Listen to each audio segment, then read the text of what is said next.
On the Patriots wrap by Andy Gresh. And Gresh, before we get into the nitty gritty of this game, this was an inevitability that the Pats wouldn't make the playoffs based on how they've been playing and the odds against them.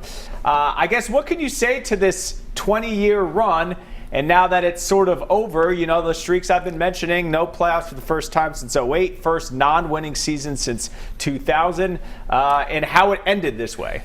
Be happy it ended this way. Because here's the worst thing that could have happened, right? Was that this team went 8-8, 9-7 maybe, just missed the playoffs. Cam was okay, but not great. The Patriots could have played well enough to be that 7 seed in the NBA who can never break through. Now they know they're not good enough. Now they know they don't have a quarterback. Now they know how we can play the young guys now, mix all of them in to be able to see what we really have on hand and how many people we can truly count on next year. So as weird as it sounds, be happy it went down this way and it's not going into week 17 where you might have had a chance for the playoffs to feel good about yourself, because then you might have had a false sense of security about what is really on this roster. Yeah, some false hope is no longer. You almost wish they had lost that Jets game, and at that point in the season it all could have been done with, and this could have started weeks ago. There's no question. And look, now it's the question of, who are you going to play quarterback? Is it going to be Cam? Is it going to be Stidham now? You start the rotation with everyone. And for me, Yianni, a lot of these veteran guys, if you've got young people behind them, start to rotate them even more. Protect your veteran assets and figure out if guys like Justin Herron, who started at left tackle, can play.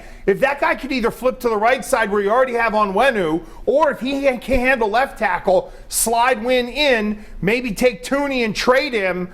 You got a world of possibilities if some of these young guys step up.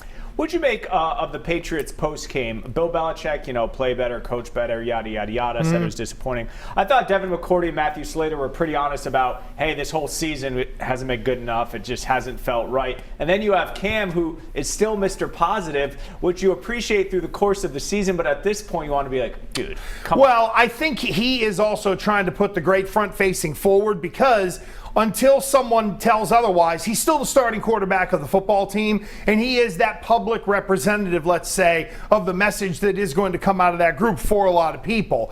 That said, I'm with you. I think there are guys in that room who are going to look around and be like, hey, man, these kids don't know what's coming the next 2 weeks, and you know what? Neither do I, because they haven't been in this spot before, but I think those are the guys that know how to respond, and if they're smart, they'll tell the younger players, you're being evaluated for next year right now. If you want to have a chance to play on this team, you better bust your hump and pay attention to detail for 2 weeks. All right, just getting started with Gresh. We'll actually talk about how this game went down coming up in his next segment, plus the rest of the NFL highlights when the Patriots wrap continues.